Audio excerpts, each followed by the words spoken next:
Hi, I'm Margo Berdeshevsky, and I'll be reading from my book, Neil Said the Night, a finalist for the 2022 Big Other Book Award for Poetry. The book, as I said, is called Neil Said the Night. You're probably going to see it upside down because of this screen. It's a hybrid book in half notes, and it begins with an epigraph from Zora Neale Hurston. No hour is ever eternity, but it has its right to weep. And the first section of the book begins with another epigraph by Alice Notley. The section is called Half Notes. To be dead grows on one sweetly, not knowing what time it is. Call these notes half notes, grace notes. I can only speak with small sharp breaths that hurt my lungs, small bursts of paragraphs and lines, half notes for knowing. Call them the voices that are in me in these ragged months of global ache. Death is one of the many inevitables, closer than my heartbeat. I am the woman who asks how close is death, how near is a God. I am the woman who asks, does order or its shattered window shout? Asks, what can the scholar cry? Is there a scientist in our house? For nothing left. Sparrow, eye on a God with no name for us. What did you find?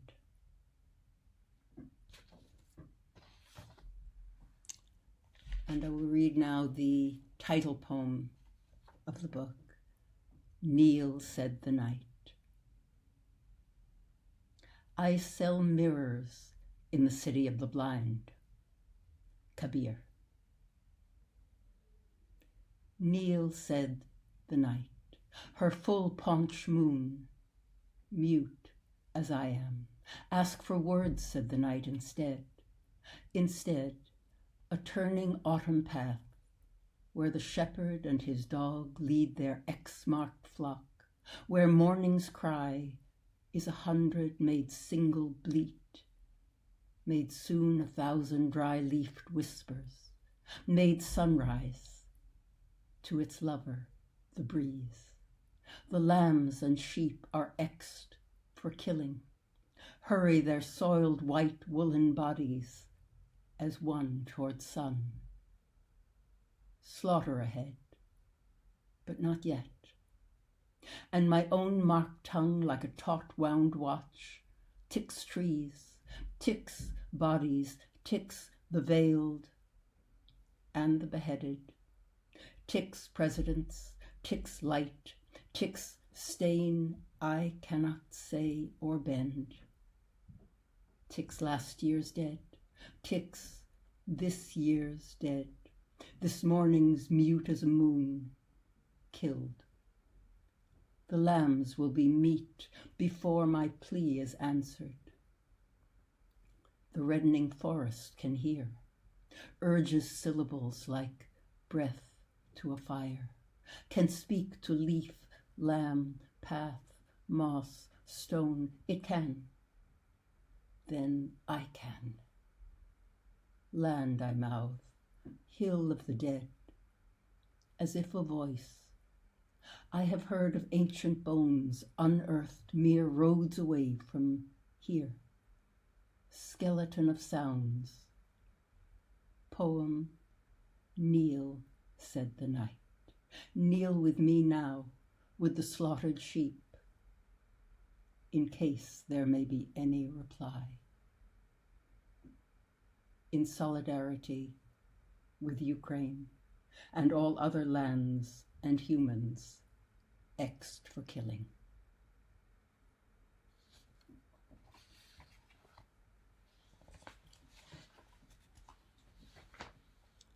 Fingers touching what's not hungry with ghost. When they told me her lung was a jaguar, an adder, when she told me I've had a good life, I didn't sign up for being burned alive.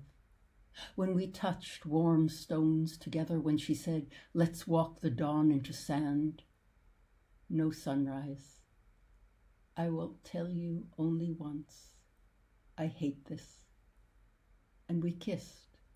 Heaven was the compassion of an unselfish shore. Ghosts, a daddy in his fedora, a mama naked in her slippers and champagne.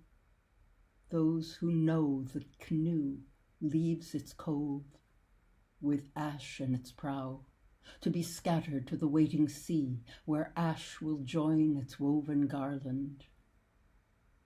Known those who know only, they'll join for coffee at the same table, the same sky and the same grass, the grass and the sky. I know two, wed and badly parted, dead the same morning, on different islands, and the friends gathered each one to sail and to send their ashes starboard from the ship they'd built together once. Its name was Star of Gladness. I'll ask for only sky. Now I lay me, and when I die, it takes so little to make me happy. After a jungle, after a rain, words burned behind me. No pyre, air, a tight dress, my hands wide open, yours, someone's. Touch me, touch me. We are all the fields of martyrs and heroines and friends. Give me your kiss forever, now.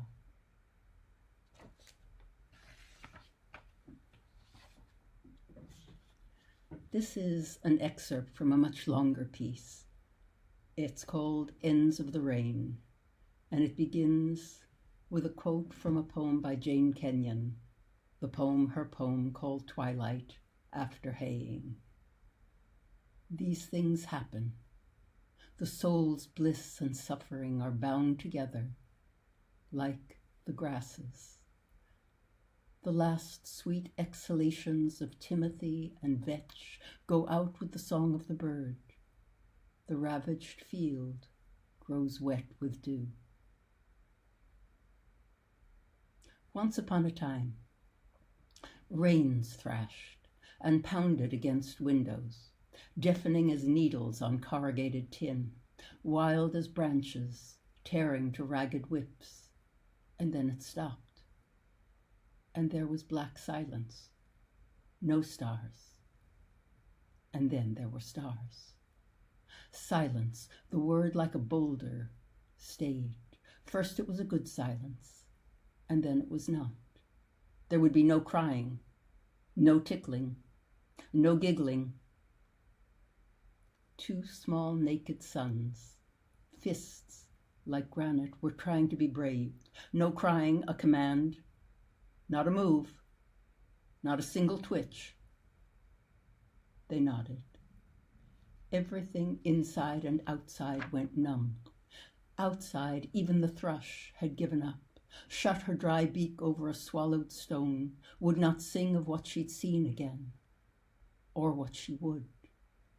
The dim window, the small boys cornered, and a woman called Godmother, her staccato shadow, the blind closing, the dark room with its promise, the thrush with a golden song, could see and was silent. In the shut room, the boys lay back to back and squeezed their eyes into sealed boxes, bodies under a burlap throw. They loosened their small fists and touched each other's fingertips, just. This was their only assurance. If either one of them were to make a single, solitary move, thunder would come. It would be shaped like their father, the bad god, And he would come, and they might be killed. Those were the rules they were given each time, and they knew them. It had happened before. This time they would be very, very good. It was the godmother who tied them, the fairy godmother their father had welcomed into their lives. Call her godmother, he demanded. And so they obeyed. The godmother, glassy-eyed, tall, her chilled skin wrapped in a dark green kimono, stepped nearly on tippy toes, delicate on spindle-thin shoes, ash trailing ash from a Marlborough between orange bright lips, while she pulled cords around the two small bodies, closed the blind, and she stared at their eyes.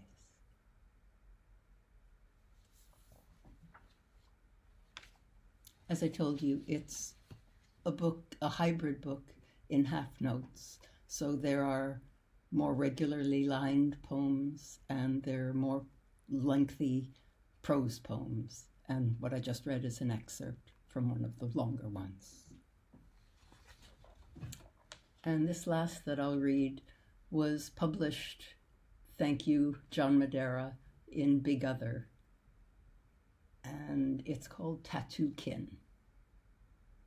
Our mother had a tattoo, burned on the inside of her womb, where I'd seen it, my eyes wide open when I was inside, before I was birthed. The man who planted me inside her had left it there, his parting gift drawn with the tip of his hard driving flesh. Later I understood. That was their kind of sex. He wasn't always around us, and at first I didn't know his name, but he visited, brought me colors, crayons in the early days, his eyes like comic book dragons when he smiled my way. I touched him with just one fingertip. Hello. Goodbye. Hey. Afraid touching him might burn me. Our mother never told me, but I told her what I knew soon as I could speak. Mama, it's inside you, there. I pointed to her pale belly. She only nodded, petted my head as though I were just another animal in her living room.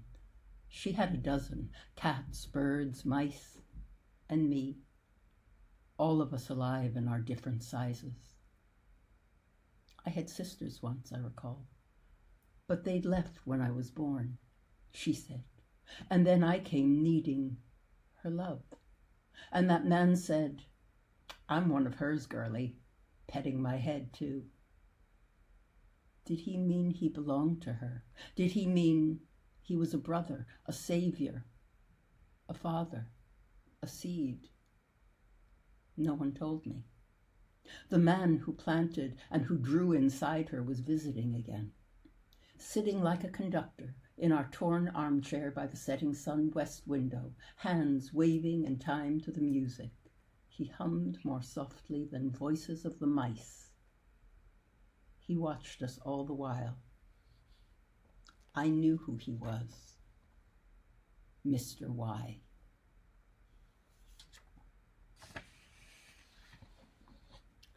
And I will end with a repeat of the quote by Zora Neale Hurston.